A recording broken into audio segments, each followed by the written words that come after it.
Queridos feligreses y amigos de la parroquia de San José María, como hicimos ayer, Jueves Santo, antes de la misa en la Cena del Señor, queremos hacer ahora un ratito de oración antes de asistir a distancia, virtualmente, a la celebración de la pasión redentora de Cristo. Un rato de oración, 15 minutos de estar junto al Señor con nuestro pensamiento, con nuestros afectos, con nuestra imaginación y quizá también con nuestra memoria,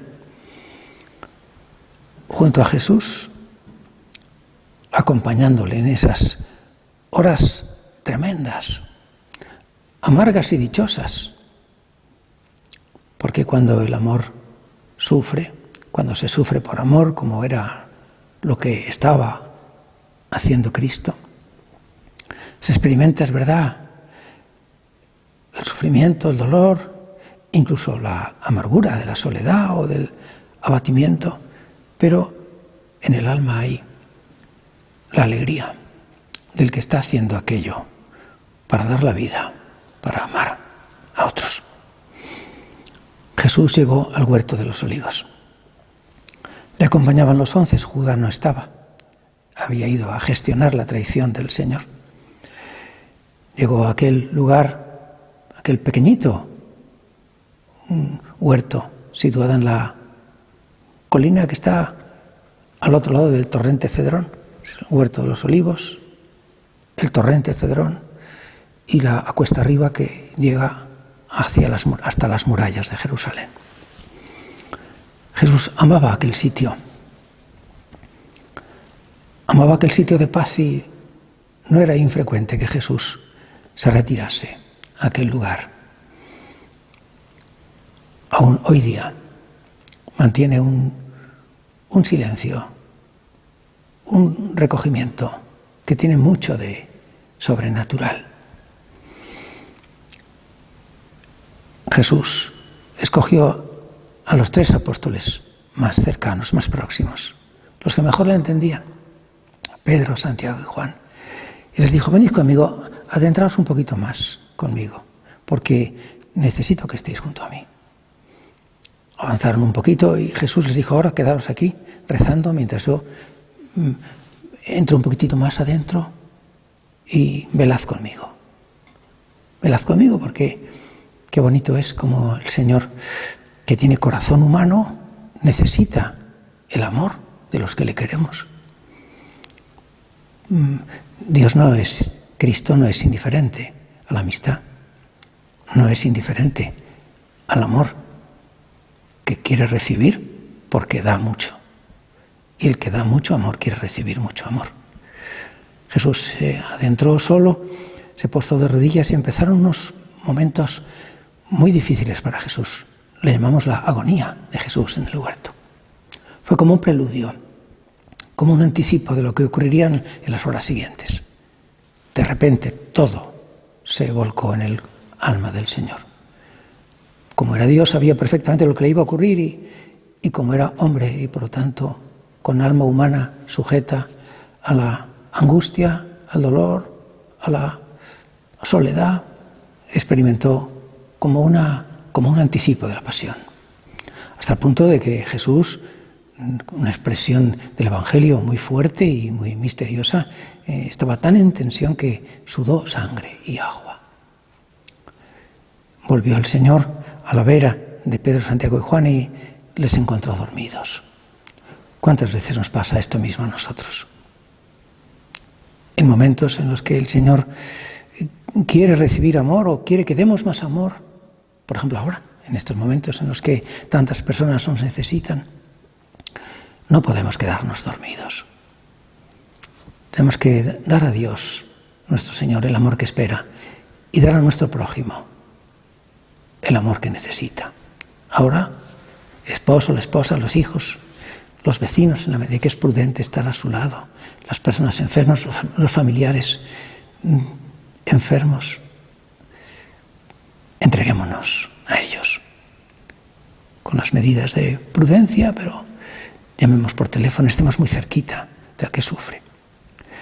Los encontró dormidos, decía, y de repente se hizo un ruido de gente que llegaba a aquel lugar, con antorchas, con luces, con ruido de armas, y apareció la guardia del templo. El templo tenía unos soldados particulares, una guardia específica para velar por la seguridad del templo. Estaban a las órdenes del sumo sacerdote.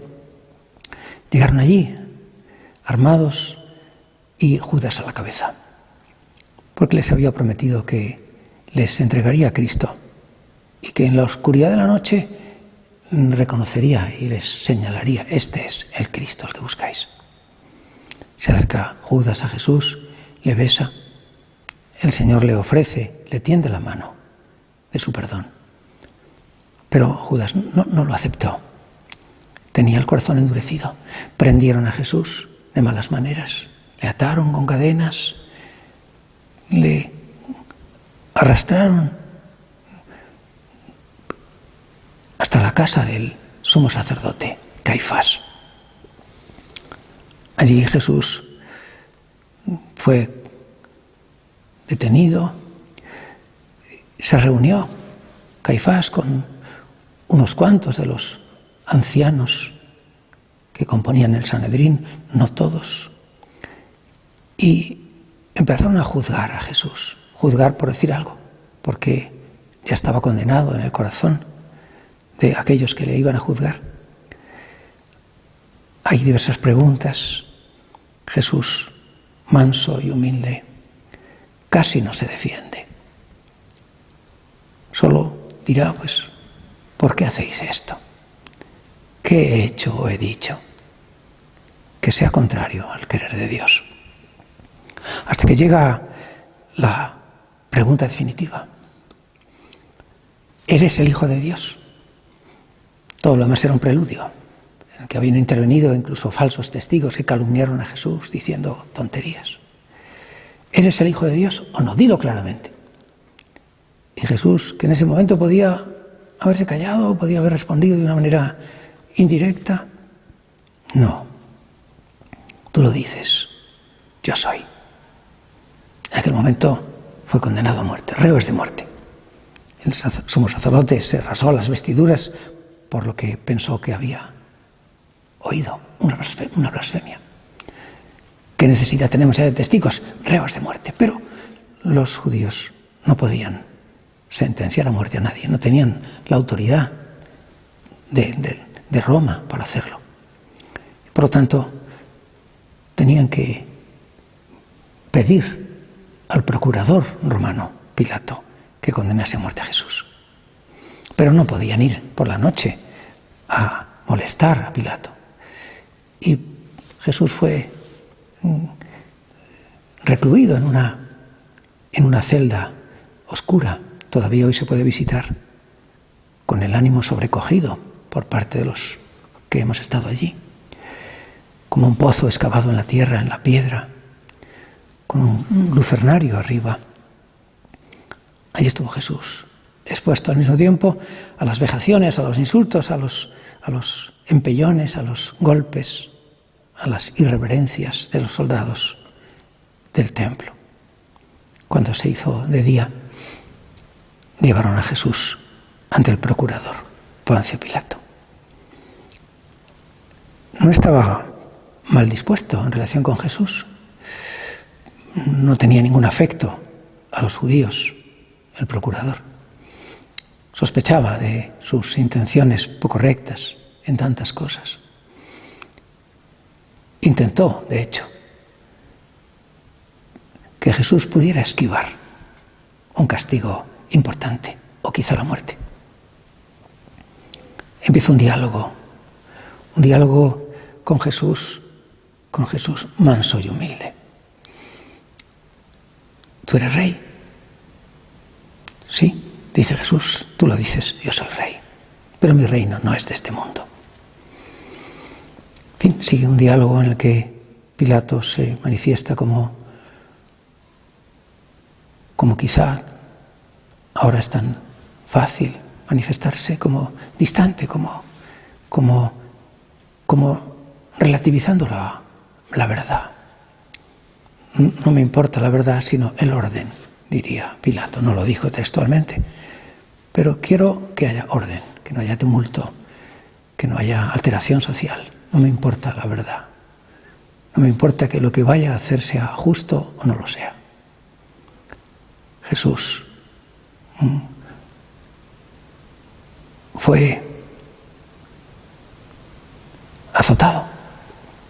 Fue un expediente, un procedimiento que Pilato quiso hacer con Jesús, infligirle un castigo muy fuerte para que la muchedumbre estaba allí delante del pretorio, delante de aquel estrado de piedra donde el representante de Roma juzgaba.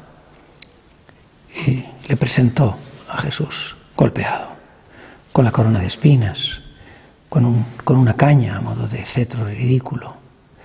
Ecce homo, he aquí al hombre, he aquí, he aquí.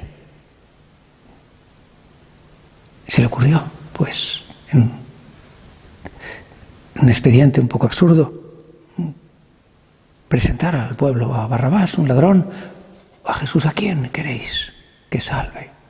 ¿A quién queréis que perdone la vida? A Barrabás. El pueblo, incitado por los saduceos, los fariseos, los escribas, los sacerdotes del templo. ¿Y qué hago con Jesús? Crucifícale. Crucifícale. Vuestro rey he de crucificar, crucifícale. Y nosotros, hermanos, que estamos haciendo oración, acompañando a Jesús, escuchamos también y aquellas terribles palabras. ¿Y qué hago con este? Crucifícale, crucifícale. Jesús fue condenado a muerte en aquel instante. Pusieron sobre sus hombros una pesada cruz. Y empezó un largo camino.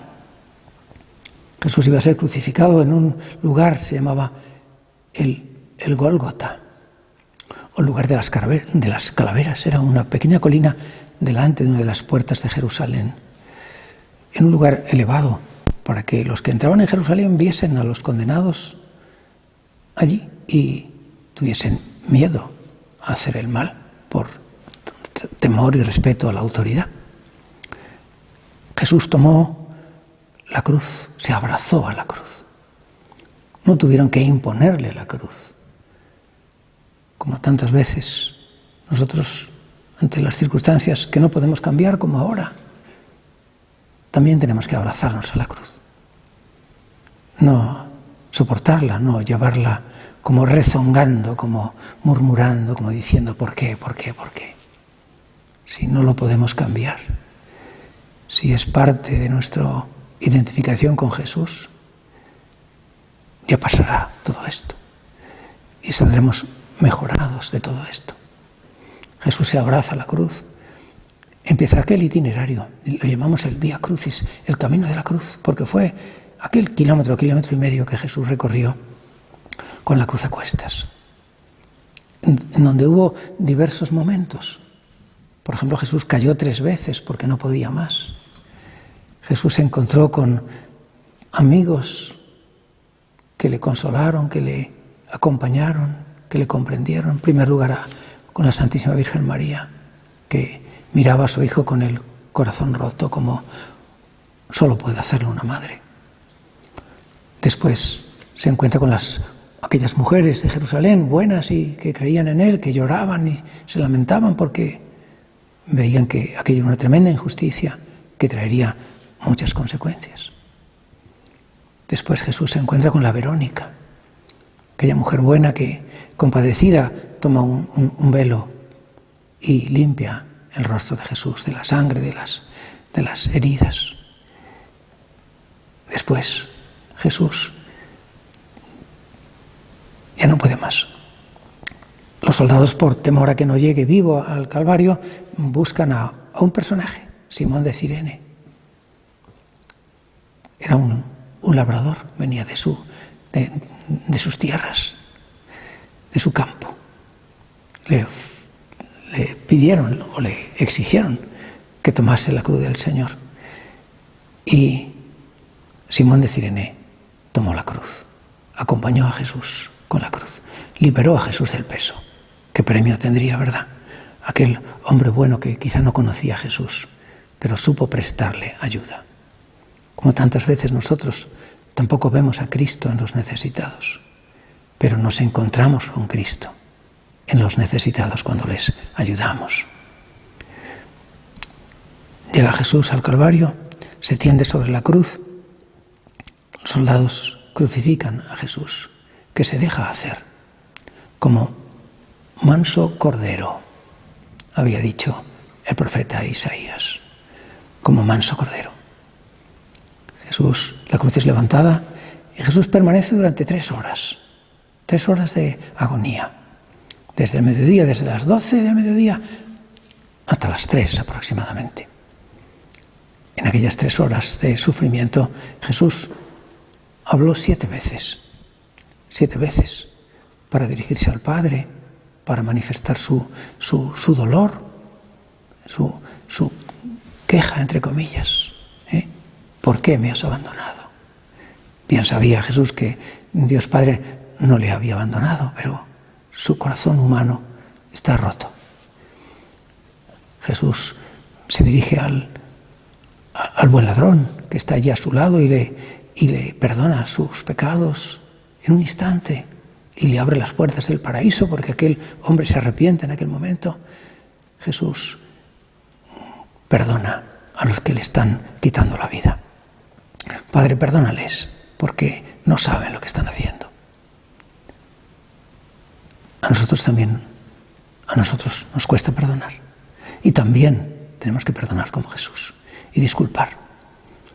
Al cabo de unos minutos, Jesús le ofrecieron por misericordia con una esponja un vino narcotizante, un vino con una sustancia que quitaba un poquito la conciencia para mitigar el dolor del tramo final de la muerte. Jesús, habiéndolo probado, porque Jesús era una persona educada, cortés, que agradece los servicios, los favores, no lo quiso beber, porque quiso llegar hasta el final con la plena conciencia, con la plena libertad del que ama, con la plena libertad del amor.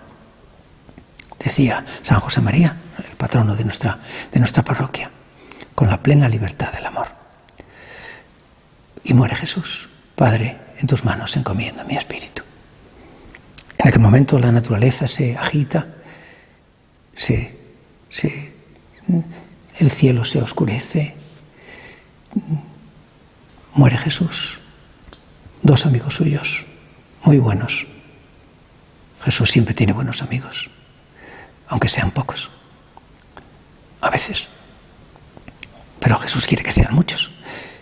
Y Nicodemo y José de Arimatea fueron a Pilato, le pidieron el cuerpo del Señor. Pilato les concedió, por misericordia, que podían desclavar el cuerpo del Señor. Se dirigen de nuevo al Calvario, desclavan el cuerpo del Señor.